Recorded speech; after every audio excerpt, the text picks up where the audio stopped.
7h-10h, Patrick Roger, Cécile de Ménibus. 7h45, c'est le petit déjeuner politique de Robert Ménard, qui est maire de Béziers.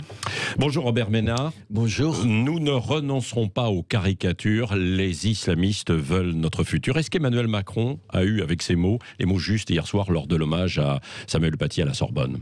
Honnêtement, il m'a touché. Oui. Je crois qu'il m'a pas touché que moi, il a touché. Je trouve qu'il a eu des mots justes. Écoutez, on va pas faire de la politique tout le temps. Ouais. Là, on n'avait pas envie de politique. On avait... Attendez, le cercueil arrivant, si ça vous prend pas aux tripes, c'est que je sais pas quoi. Ouais. Voilà. Donc je crois que, comme moi, il y a plein de gens qui ont été sensibles. Alors maintenant, c'est pas que de l'émotion. C'est pas que de l'émotion. C'est plus que de l'émotion. C'est le besoin qu'on a à un moment donné de se retrouver ensemble. Je crois que ça existe. Alors, est-ce que ça résistera au lendemain, c'est-à-dire à aujourd'hui? Je ne suis pas sûr, sauf si tout ça se traduit par de vraies mesures. Mais hier, j'étais pas dans cet d'esprit-là. Hier, je me mettais à la place de la famille. Ouais. Alors l'exécutif justement, que ce soit Emmanuel Macron, Gérald Darmanin, a promis d'être intraitable face à l'islamisme radical. Il y avait une volonté, en tout cas, lors de réunions ministérielles hier. Est-ce que vous faites confiance justement à Macron et son gouvernement pour mener cette traque? Mais écoutez, si je suis que raisonnable, non. Parce qu'il y a 3 ans qu'ils sont au pouvoir, mais vous me direz, une autre partie de la classe politique, c'est même du même tonneau. Parce que quand même, tout un tas de mesures qui ont été prises, qui ont été mises en œuvre, pourquoi attendre la semaine dernière pour le découvrir? Enfin, pardon, on va pas faire les prophètes et tout, mais il y a toute une partie de gens, je suis un de ceux-là, qui ne cessent de mettre en garde, qui ne cessent de leur dire, pas par idéologie, mais parce que je le constate dans ma ville, parce que je constate qu'une partie de la communauté musulmane, elle est terrorisée par des islamistes qui font la loi. Il y a quelque chose de mafieux dans les islamistes. Moi, je reçois des dames qui ont peur de se dévoiler parce qu'elles ont peur de se faire insulter dans un certain nombre de quartiers. C'est la réalité. Pourquoi on n'écoute pas un certain nombre de gens? Et ce combat, alors, contre l'islamisme radical, il passe justement par ces musulmans, comme on avait Aziz à l'instant. Comment les aider, alors? Mais écoutez, je n'en sais rien, parce qu'en même temps, pour être honnête... Non, mais parce que vous le voyez sur le terrain, oui, Robert mais pour Ménard. être honnête, par exemple, j'ai réuni mardi... au pied du théâtre municipal, tout un tas de gens qui étaient là dans l'émotion, dans ce qu'on partage tous en ce moment. Mais attendez, des femmes voilées, Dieu sait qu'il y en a dans ma ville, il n'y en avait pas. Oui. Ça veut dire que c'est ça aussi le problème. Le problème, c'est qu'aujourd'hui, je le redis parce que c'est un chiffre qui m'effraie, il y a des choses qui m'effraient. 74% des Français musulmans de moins de 25 ans font passer la religion avant la République. 74%, c'est les 3/4. Ça veut dire que moi, ce qui m'inquiète le plus, comment vous dire, c'est pas le terrorisme, parce qu'on pourra y arriver à bout du terrorisme. C'est une espèce d'islamisme rampant, un islamisme du quotidien, un islamisme du tout le jour, qui sont un problème. C'est pour ça que je dis, que je continue à dire, et la droite, la gauche sont des faux culs là-dessus, il faut interdire le voile partout, parce que c'est le premier marqueur de l'islamisme. Il faut pas, c'est pas un signe religieux, y compris dans la rue. Mais bien sûr qu'il faut le faire. Tout le monde n'est pas d'accord là-dessus. Oui, mais je sais bien. Mais vous savez, tout le monde n'est pas d'accord quand on dit qu'aujourd'hui, je sais pas, l'immigration massive, elle est le terreau. Elle est le terreau de l'islamisme. De la même façon, personne ne dit, parce que c'est ça qu'il faut dire, qu'il y a un détournement massif du droit d'asile. Alors il faut revoir ça. Oui. Alors justement, est-ce que c'est possible dans le cadre de notre état de droit?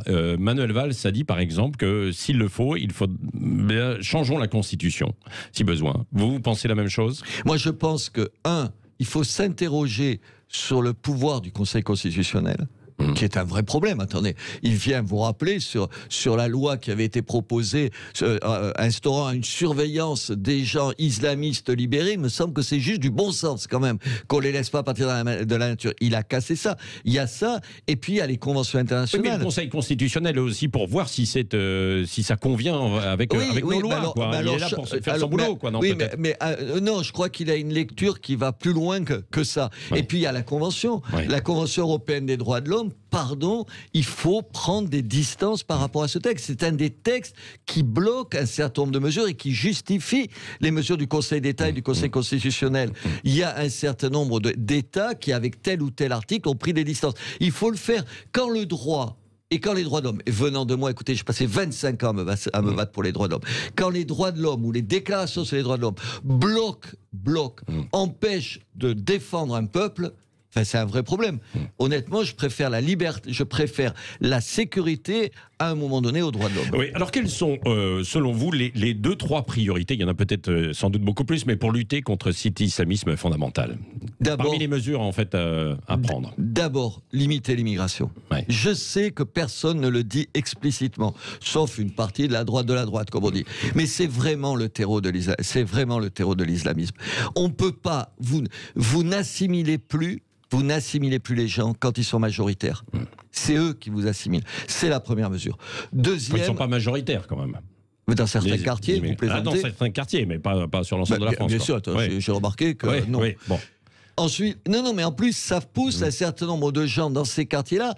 Moi, je vois des mamans qui me disent, vous les Français, mais je dis, mais madame, vous êtes française. Vous êtes comme moi française. Quoi, vous n'êtes pas française de cœur, vous ne seriez que française de papier. Donc, il y a ça. Il y a le droit d'asile. Enfin, le droit d'asile. Les 3/4 des gens. Les 3/4 des gens qui déposent et qui demandent à obtenir le droit d'asile ne l'ont pas. Au téléphone. La loi dit, moi je ne suis pas pour une nouvelle loi, je ne suis même pas pour un référendum, ça. Ouais. La loi dit, il faut les mettre dehors. Mais qu'est-ce qu'on attend pour le faire? Ça n'arrive quasiment jamais. Et ils le savent, parce qu'après, les gens sont des clandestins et ils bénéficient de l'AME, c'est-à-dire en particulier des soins gratuits. Je vous rappelle que dans le projet de loi, là, sur la sécurité sociale, on augmente encore l'AME, c'est-à-dire la possibilité pour les gens d'être soignés gratuitement quand ils sont clandestins. Immigration, droit d'asile, quoi encore? Il faut traquer justement aussi les associations qui sont comme certaines, on a parlé de Baraka City. On découvre que le CICF, c'est un problème. Mais moi, j'ai plein d'associations chez moi qui sont un problème. Je les ai vues reçues à la sous-préfecture.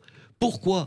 Parce qu'on a peur, les hauts fonctionnaires, la classe politique, pardon de le dire ici, un certain nombre de médias ont tellement peur qu'on soit traité d'islamophobe. Mais moi, chaque fois que je dénonce les islamistes, c'est pour mieux défendre les musulmans. Mais je fais une différence tous les jours.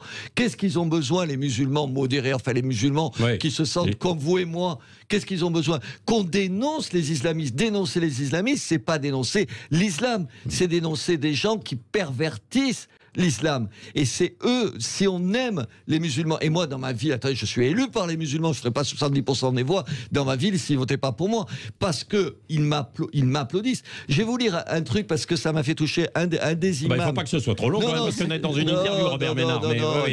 J'en ai fait tellement d'interviews, je ne vais pas vous assommer avec ça. C'est un imam de la ville, il m'envoie 4 lignes à la fin du discours que je fais, qu'un certain nombre de gens trouvent dur. Monsieur le maire, un grand merci, je vous félicite. Bravo pour ce discours de justesse, fermeté, de discernement. Dieu vous bénisse, à bientôt.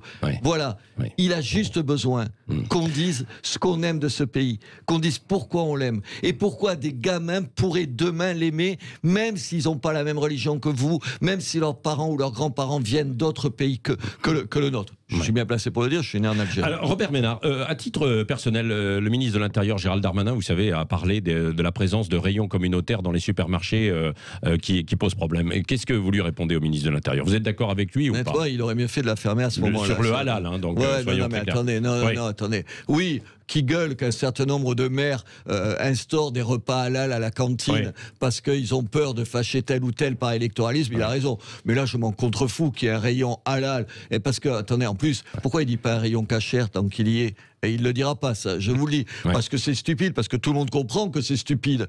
Bien sûr que non. Honnêtement, il y a d'autres choses à faire que ça. Oui.